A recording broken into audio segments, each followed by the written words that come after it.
ಹಾಗಾದ್ರೆ ನಿಮಗೆ ನಗು ತರಿಸುವಂತಹ ಆ ಸ್ಟೋರಿ ಯಾವುದು, ಯಾರಿಗೆ ಸಂಬಂಧಪಟ್ಟ ಅದು ಸ್ಟೋರಿ, ಬನ್ನಿ ನೋಡೋಣ. ರಾಜಭವನವನ್ನ ವಿಚಿತ್ರವಾಗಿ ಕಾಡ್ತಿರುವಂತಹ ಸ್ಟೋರಿ ಇದು. ರಾಜಭವನವನ್ನ ಕಾಡ್ತಿರುವಂತಹ ಸ್ಟೋರಿ ಏನು ಕಾಡ್ತಾ ಇದೆ? ಇಡೀ ರಾಜಭವನಕ್ಕೆ ಕಾಟ ಕೊಟ್ಟಂತಹ ಸ್ಟೋರಿ.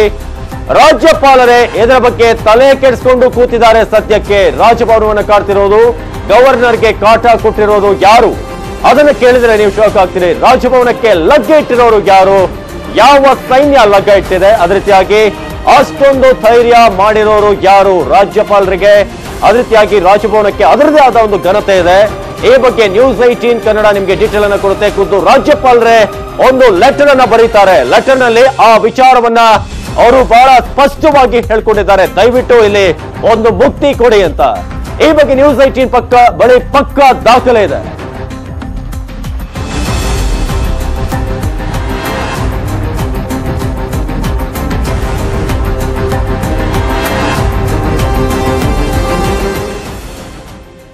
ಹಾಗಾದ್ರೆ ರಾಜಭವನಕ್ಕೆ ಲಗ್ಗೆ ಇಟ್ಟಿರೋರು ಯಾರು? ಅಷ್ಟೊಂದು ಧೈರ್ಯ ಮಾಡಿರೋದು ಯಾರು? ಈಗ ರಿವೀಲ್ ಮಾಡ್ತೀವಿ ಆ ವಿಚಿತ್ರವಾದಂತಹ ಸ್ಟೋರಿಯನ್ನ.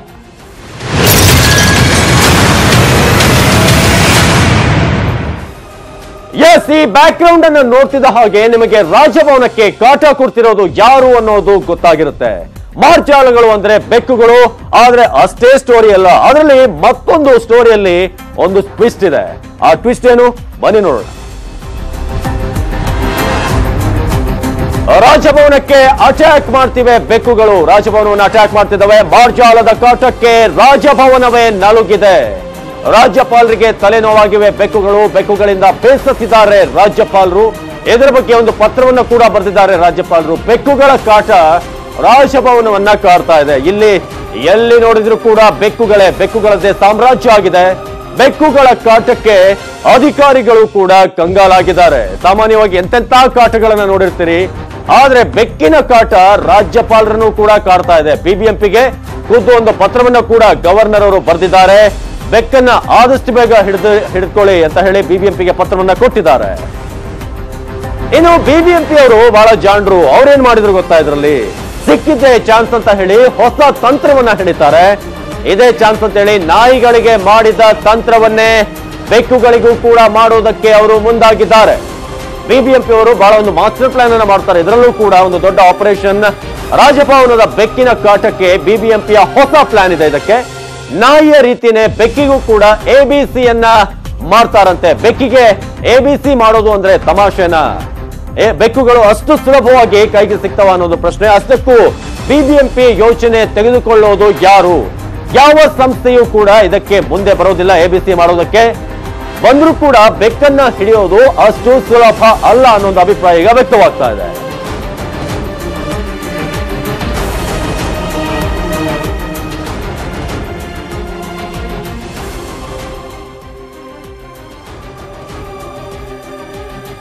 ಎಸ್, ರಾಜಭವನದಲ್ಲಿ ಈಗ ಎಲ್ಲೆಲ್ಲಿ ನೋಡಿದ್ರು ಕೂಡ ಬೆಕ್ಕುಗಳ ಕಾಟ. ರಾಜ್ಯಪಾಲರನ್ನು ಕೂಡ ಬಿಡ್ತಾ ಇಲ್ಲ ಈ ಬೆಕ್ಕುಗಳು. ಅದಕ್ಕಾಗಿ ಅವರು ರೋಸಿ ಹೋಗಿ ಬಿಬಿಎಂಪಿಗೆ ಒಂದು ಪತ್ರವನ್ನು ಬರೆದಿದ್ದಾರೆ. ಈ ಕೂಡಲೇ ಬೆಕ್ಕುಗಳಿಂದ ನಮಗೆ ಮುಕ್ತಿಯನ್ನ ಕೊಡಿ ಅಂತ. ಜೊತೆಗೆ ರಾಜಭವನದ ಒಂದು ಸಮಸ್ಯೆಗೆ ಬಿಬಿಎಂಪಿ ಒಂದು ಐಡಿಯಾ ಕೂಡ ಕಂಡಿಡ್ದಿದೆ. ಅದೇ ಎಬಿಸಿಯ ಐಡಿಯಾ.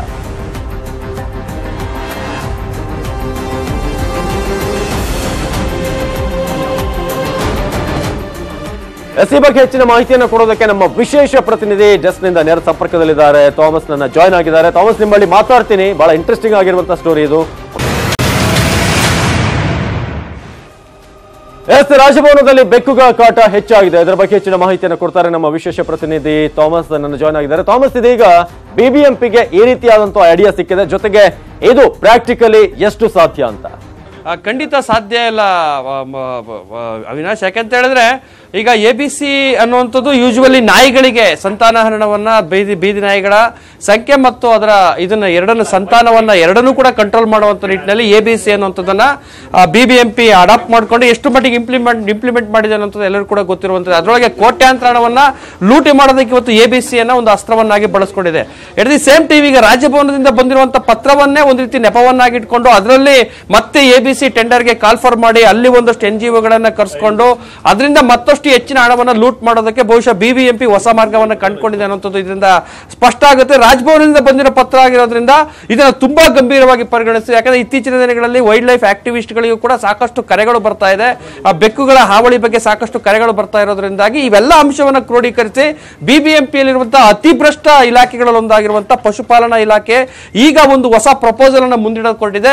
ಬೆಕ್ಕುಗಳಿಗೂ ಕೂಡ ಸಂತಾನಹರಣವನ್ನು ಮಾಡಬೇಕು ಅಂತೇಳಿ. ಆದ್ರೆ ಇದು ಎಷ್ಟು ಮಟ್ಟಿಗೆ ಕಾರ್ಯ ಸಾಧು, ಅದೇ ರೀತಿ ಸಾಧ್ಯತೆಗಳ ಬಗ್ಗೆ ನೋಡೋದಾದ್ರೆ ಸಾಕಷ್ಟು ಪ್ರಾಣಿ ಪ್ರಿಯರು ಇದು ಸಾಧ್ಯನೇ ಇಲ್ಲ ಅನ್ನೋ ಅಭಿಪ್ರಾಯ ವ್ಯಕ್ತಪಡಿಸ್ತಾ ಇದ್ದಾರೆ. ಯಾಕಂದ್ರೆ ಮೊದಲನೇದಾಗಿ ಬೆಕ್ಕುಗಳ ಸಂತಾನಹರಣ ಯಾಕೆ ಆಗೋದಿಲ್ಲ ಅನ್ನೋ ಪ್ರಶ್ನೆ ಇಟ್ಕೊಳ್ಳೋ ಟೈಮಲ್ಲಿ ಅವ್ರು ಹೇಳುವಂಥದ್ದು 2 ರೀಸನ್. ಒಂದು, ನಾಯಿಗಳಷ್ಟು ಬೆಕ್ಕುಗಳು ಸಲೀಸಾಗಿ ಸಿಗೋಲ್ಲ, ಎಲ್ಲಕ್ಕಿಂತ ಹೆಚ್ಚಾಗಿ ಬೆಕ್ಕುಗಳನ್ನು ಹಿಡಿದಂತ ಟೈಮಲ್ಲಿ ಅವು ಪರ್ಚುವಂತ ಒಂದು ಅದೇ ರೀತಿ ಅಟ್ಯಾಕ್ ಮಾಡುವಂತ ಸಾಧ್ಯತೆಗಳು ಇರೋದ್ರಿಂದಾಗಿ ಯಾವುದೇ ಕಾರಣಕ್ಕೂ ಕೂಡ ABCಯನ್ನ ನಾಯಿಗಳಿಗೆ ಮಾಡಿದಷ್ಟು ಸಲೀಸಾಗಿ ಮಾಡೋದಕ್ಕೆ ಸಾಧ್ಯ ಇಲ್ಲ. ಆದ್ರೆ BBMPಯಲ್ಲಿರುವಂತಹ ಪರಮಭ್ರಷ್ಟರಿಗೆ ಎಲ್ಲವೂ ಕೂಡ ಸಾಧ್ಯ. ಅವರು ರಾಜಭವನದಿಂದ ಬಂದಿರುವಂತಹ ಪತ್ರ ಇದನ್ನು ತುಂಬಾ ಗಂಭೀರವಾಗಿ ಪರಿಗಣಿಸ್ತಿರೋ ಕಾರಣವನ್ನು ಮುಂದಿಟ್ಕೊಂಡು NGOಗಳು ಇಲ್ದಿದ್ರು ಕೂಡ ಇವರೇ ಹೊಸ NGOಗಳನ್ನು ಕ್ರಿಯೇಟ್ ಮಾಡ್ತಾರೆ.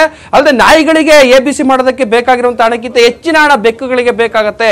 ಯಾಕಂದ್ರೆ ತುಂಬಾ ಸೆನ್ಸಿಟಿವ್ ಇಶ್ಯೂ ಆಗಿರೋದ್ರಿಂದ ಇವು ಕೈಗಳಿಗೆ ಕೈಗವಸುಗಳು ಬೇಕಾಗ್ತದೆ, ಮುಖಕ್ಕೆ ಹೆಲ್ಮೆಟ್ಗಳು ಬೇಕು, ಹೆಲ್ಮೆಟ್ಗಳು ಕೂಡ ಬೇಕು ಅಂತೇಳಿ ಒಂದಷ್ಟು ಕ್ರಿಯೇಟ್ ಮಾಡಿ ಹಣವನ್ನು ಲೂಟ್ ಮಾಡೋದಕ್ಕೆ ಈಗ ದೊಡ್ಡ ಮಟ್ಟದ ಒಂದು ಚಿಂತನೆಗೆ ಮುಂದಾಗಿದೆ, ದೊಡ್ಡ ಪ್ರಯತ್ನಕ್ಕೆ ಮುಂದಾಗಿದೆ. ಈಗಾಗಲೇ ಈ ಒಂದು ಪ್ರಯತ್ನಕ್ಕೆ ಪ್ರಾಣಿ ಪ್ರಿಯರಿಂದ ತೀವ್ರ ಖಂಡನೆ ವ್ಯಕ್ತವಾಗಿದೆ. ಯಾಕಂದ್ರೆ ನಾಯಿಗಳ ವಿಷಯದಲ್ಲಿ ABC ಮಾಡಿ ಇವರು ಎಷ್ಟು ಮಟ್ಟಿಗೆ ಕೋಟ್ಯಾಂತರ ಹಣವನ್ನು ಲೂಟ್ ಮಾಡಿದ್ರು ಅಂತ ಎಲ್ಲರೂ ಕೂಡ ಸಾರ್ವಜನಿಕವಾಗಿ ಗೊತ್ತಿರುವಂತದ್ದೇ. ಎಟ್ ದಿ ಸೇಮ್ ಟೈಮ್ ಬೆಕ್ಕುಗಳಿಗೂ ಕೂಡ ABC ಮಾಡ್ತೀವಿ ಅಂತ BBMP ಏನಾದ್ರು ಹೊರಟ್ರೆ ಅದಕ್ಕಿಂತ ಮೂರ್ಖತನದ ಪರಮಾವಧಿಯ ಆಲೋಚನೆ, ಅದೇ ರೀತಿ ನಿರ್ಧಾರ ಮತ್ತೊಂದಿಲ್ಲ ಅನ್ನೋಂಥದ್ದು ಒಟ್ಟಾರೆ ಸನ್ನಿವೇಶವನ್ನು ನೋಡಿದಾಗ ವ್ಯಕ್ತವಾಗ್ತದೆ. ಅವಿನಾಶ್, ಧನ್ಯವಾದ ಮಾಹಿತಿಗಾಗಿ ಥಾಮಸ್. ಇವತ್ತು ನೋಡಿದ್ರೆ ಒಂದ್ ಕಡೆ ರಾಜ್ಯ ಸರ್ಕಾರಕ್ಕೆ ಟೆನ್ಷನ್, ಇನ್ನೊಂದು ಕಡೆ ರಾಜಭವನಕ್ಕೂ ಕೂಡ ಟೆನ್ಷನ್. 2 ಸ್ಟೋರಿಗಳನ್ನ ನಾವು ನೋಡಿದ್ವಿ. ಇವಿಷ್ಟೇ ಹೊತ್ತಿನ ಪ್ರಮುಖ ಸುದ್ದಿ. ಇದೀಗ ದೇವರ ರಹಸ್ಯ ಸ್ಪೆಷಲ್ ಸ್ಟೋರಿ ಪ್ರಸಾರವಾಗುತ್ತೆ. ನೋಡ್ತಾ ಇರಿ News 18 ಕನ್ನಡ. ಜಾಲ ನಮ್ಮದು, ಬಲ ನಿಮ್ಮದು.